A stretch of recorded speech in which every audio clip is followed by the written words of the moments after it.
السلام علیکم، میں ہوں رضوان اشرف۔ 6 ججز کی جانب سے جو خط لکھا گیا تھا، اس کے بعد chief justice of Pakistan justice قاضی فائز عیسیٰ نے یہ معاملہ اپنے گلے سے اتار کر ایگزیکٹو کے کھاتے میں ڈالنے کی کوشش کی۔ ایگزیکٹو نے یہ کھاتا تصدق جیلانی کے کھاتے میں ڈالنے کی کوشش کی، لیکن آخرکار یہ گھوم گھما کے معاملہ ادھر ہی آ گیا ہے جہاں یہ 6 ججز چاہتے تھے کہ کم از کم سپریم جوڈیشل کونسل اس معاملے کی تحقیقات کرے، اس معاملے کو دیکھے، اس معاملے کی جانچ پڑتال کرے اور ہمیں ایک گائیڈ لائن دی جائے تاکہ ہمیں پتہ ہو، ہمیں اندازہ ہو اس بات کا کہ ہم نے کرنا کیا، کہ ہمارے اوپر اگر پریشر آتا ہے، ہمیں انفلوئنس کیا جاتا ہے، ہم نے اگر اپنی مرضی کے فیصلے سنانے ہیں تو پھر کیا کیا جائے، اور اگر کسی کے مرضی کے فیصلے سنانے ہیں تو پھر کیا کیا جائے۔ 6 ججز کے خط کا یہ لب لباب تھا، لیکن یہاں سے جس طریقے سے وہ ایک گیم کھیلی گئی، جس طریقے سے ادھر بال پھینکا جا رہا ہے کلیم اللہ سے سلیم اللہ، اور کلیم اللہ سے سلیم اللہ سے کلیم اللہ، اور کلیم اللہ سے سلیم اللہ، یہ جو چل رہا تھا معاملہ، اس کو جو ہے آخرکار ایک جگہ پر لہرا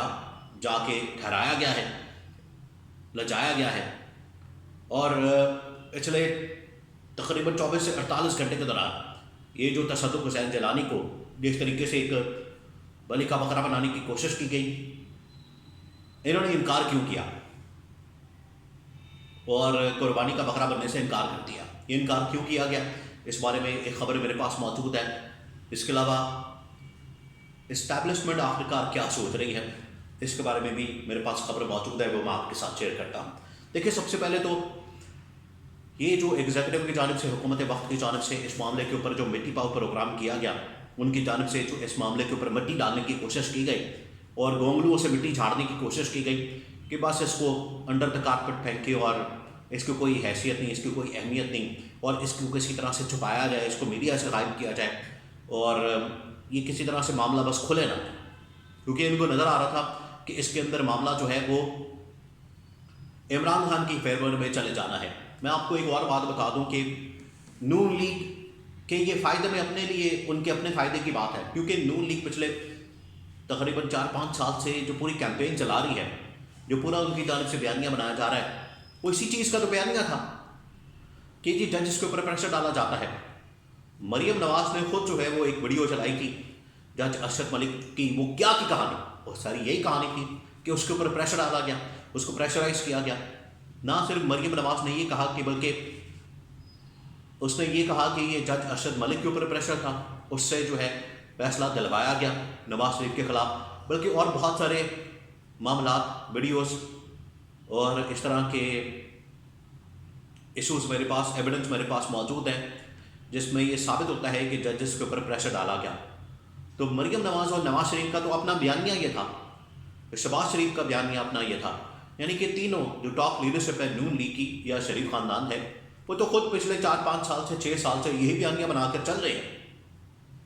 لیکن آج ان کو پتہ نہیں کیا تکلیف ہوئی، آج ان کو پتہ نہیں کیا مسئلہ ہوا، آج ان کو کیا موت پڑ گئی کہ وہ اس معاملے سے جان کترا رہے ہیں، جان چھڑا رہے ہیں، اور کترا رہے ہیں، اپنی جان چھڑا رہے ہیں، اور ان کی جان جو ہے جس طرح سے پھنس گئی ہے، کسی طرح سے بیلنے میں آ گئی ہے اور اسے بھاگ رہے ہیں۔ حالانکہ یہ پچھلے 5-6 سال تو یہی بیانیہ بناتے رہے، کبھی نواز شریف کہتا رہا، اور یہ جو جسٹس شوکت صدیقی والا معاملہ تھا، یہ سب سے زیادہ تو نون لیگ نے ہائی لائٹ کیا تھا۔ تو آج اگر وہ 6 ججز نے ہائی لائٹ کیا، وہ یہ کہتے ہیں کہ وہ الزامات کی نفی ہم کرتے ہیں، اس کا مطلب یہ ہے کہ نہ صرف انہوں نے ان الزامات کی نفی کی جو 6 ججز کی جانب سے لگائے گئے، بلکہ انہوں نے جسٹس شوکت عزیز صدیقی کے الزامات کی بھی نفی کر دی۔ اس کا مطلب ہے کہ ان کا پورا بیانیہ جس چیز کے اوپر کھڑا تھا، انہوں نے خود اپنا بیانیہ جو ہے گرا دیا۔ تو آپ ان کی منافقت چیک کریں، یہ کس طرح سے پینترا بدلتے ہیں، کس طرح سے یہ اپنے مفاد کی خاطر ادھر ہو جاتے ہیں، ادھر ہو جاتے ہیں، ان کا کوئی پرنسپل یا اصول یا اس حوالے سے کوئی اس نظریہ نہیں ہے،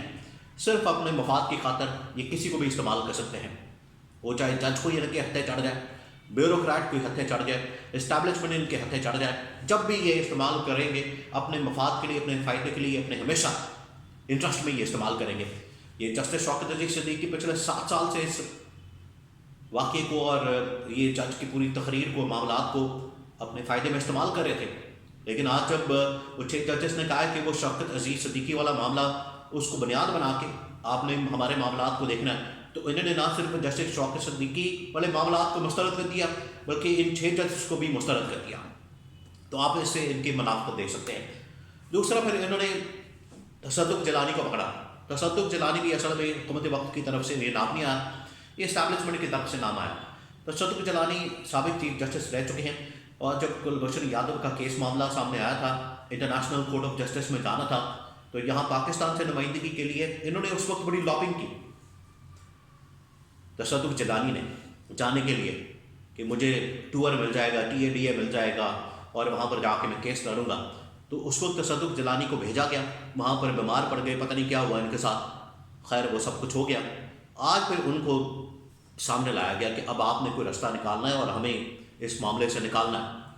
لیکن تصدق جیلانی کے اوپر جو پریشر آیا اور عمر کے اس حصے میں جب ان کی طبیعت بھی خراب ہے، طبیعت بھی ناساز ہے اور عمر بھی کافی زیادہ ہو گئی ہے، پھر پریشر نہ صرف سوسائٹی کی جانب سے، سوشل میڈیا کی جانب سے، پارٹیز کی جانب سے، انڈیپینڈنٹ لوگوں کی جانب سے، لائرز کی جانب سے، اور سب سے بڑھ کر ان کے اپنے فیملی کی جانب سے، اپنے خاندان کی جانب سے پریشر آیا کہ آپ اس وقت یہ والے معاملے میں نہ جائیں، اپنا نام جو ہے بدنام نہ کریں اس عمر کے حصے میں، آپ اللہ توبہ کریں اور بس گھر بیٹھ جائیں. اس کے بعد جو ہے وہ جسٹس تصدق جیلانی نے معذرت کی، خط لکھا کہ میں اس قسم کی کسی کمیشن کا حصہ نہیں بننا چاہتا، اور انہوں نے خود اس چیز کی ڈیمانڈ کی، خود اس چیز کا مطالبہ کیا کہ اس کی جو تحقیقات ہیں وہ ہونی چاہیے. اس کے لیے چاہے سپریم جوڈیشل کونسل کے اندر ہوں یا اسکت نوٹس لے کے ان کی تحقیقات کی جائے، لیکن یہ جو ایک رکنی کمیشن ہے یہ اس قابل نہیں، یہ تحقیقات نہیں کر سکتا. تو اس طرح کی کسی کمیشن کو نہ بنایا جائے، بہتر ہے کہ سپریم کورٹ میں اس معاملے کو لچایا جائے. تو تصدق جیلانی نے خود جو ہے اس معاملے کے اوپر معذرت کر کے اپنے آپ کو پیچھے کر لیا. اب اسٹیبلشمنٹ اور حکومت وقت جو ہے وہ شدید ترین پریشان ہیں، ان کو یہ مسئلہ پڑ گیا، ان کو یہ ٹینشن پڑ گئی ہے. اب وہ سر پکڑ کر بیٹھے ہوئے کہ اب کیا کیا جائے. اس کی وجہ یہ ہے کہ اب یہ پھنس گئے ہیں. اب اس میں سے اگر، اور جو اس وقت PTI کی جانب سے ڈیمانڈ کی جا رہی ہے کہ مائنس قاضی فائز عیسیٰ یا منصور علی شاہ، کیونکہ یہ دونوں سپریم جوڈیشل کونسل کے ممبرس ہیں اور یہ اس بینچ کے اندر نہ ہوں بلکہ فل کورٹ لارجر بینچ جو ہے، ایک فل کورٹ بینچ بنایا جائے جس کے اندر تمام ججز شامل ہوں. اس طرح سے فل کورٹ کے اندر موجود تھے، اس کے اندر بھی ہونے چاہیے. لیکن چلے کل یہ سماعت ہونے جا رہی ہے، کل اس کیس کو ٹیک اپ کر لیا گیا ہے، تو جس کے اندر قاضی فائز عیسیٰ موجود ہے، لیکن ساتھ میں اس کے یا آفریدی، اطہر من اللہ، جمال مندوخیل. میں آپ کو یہ بتا دوں کہ جب یہ فل کورٹ میٹنگ ہوئی تھی تو اس کے اندر یا آفریدی، اطہر من اللہ، جمال مندوخیل اور منصور علی شاہ، انہوں نے کہا تھا کہ آپ اس کو ایگزیکٹو کے پاس، حکومت وقت کے پاس مت بھیجیں، وہاں پر تحقیقات کے لیے، کمیشن کے لیے نہ بھیجیں، بلکہ ہمیں خود ہی اس معاملے کو ٹیک اپ کرنا چاہیے، خود ہی اس معاملے کو دیکھنا چاہیے اور خود اس معاملے کی تحقیقات کرنی چاہیے. یہ ان کی جانب سے کہا گیا تھا. تو انہوں نے ایسا لگتا ہے کہ کچھ بیلنس کرنے کی کوشش کی، اس بینچ کے اندر نظر آ رہا ہے کہ کچھ نہ کچھ بیلنس کرنے کی کوشش کی جائے گی. لیکن اب اس میں نہ صرف یہ معاملے کو دیکھے گا، پرکھے گا، اس کی سماعت ہوگی، اور اب اس کے اندر بہت سارے راز کھلنے والے ہیں، بہت ساری چیزیں سامنے آنے والی ہیں. بڑی ہلچل پیدا ہو چکی ہے اس وقت پنڈی اسلام آباد میں اس نوٹس کے بعد، کیونکہ یہ فیصلہ ہو گیا تھا کہ اگر یہ کمیشن تحقیقات کرتا ہے جسٹس تصدق والا، تو 6 ججز جو ہے باقاعدہ طور پر خط لکھیں گے اور وہ بائیکاٹ بھی کر دیں گے اس کمیشن کا، اس کے سامنے نہیں جائیں گے، اور چیف جسٹس کو دوبارہ سے کہیں گے کہ اس معاملے کے اوپر نوٹس لیا جائے اور سو موٹو لیا جائے، اسکوت لیا جائے، یا سپریم جوڈیشل کونسل کی میٹنگ کال کی جائے. تو یہ طے ہو چکا تھا. تو اب جو ہے وہ اسٹیبلشمنٹ اور عدلیہ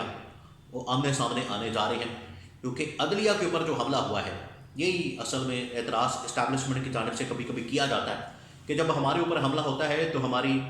انٹرسٹ میں، ہمارے مفاد میں، ہمارے دفاع میں کوئی نہیں کھڑا ہوتا. عدلیہ میں اب اگر حملہ ہوا ہے یہ والا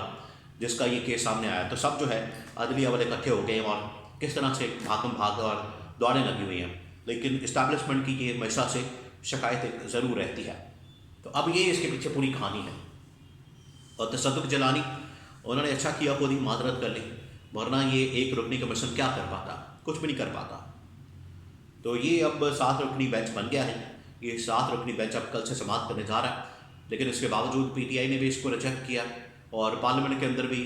پی ٹی آئی نے آواز اٹھائی ہے کہ اس قسم کا بینچ جو ہے وہ نہ بنے، بلکہ ایک فل کورٹ بینچ بنے اور وہ اس پورے معاملے کی تحقیقات کریں، اور دودھ کا دودھ اور پانی کا پانی ہونا چاہیے۔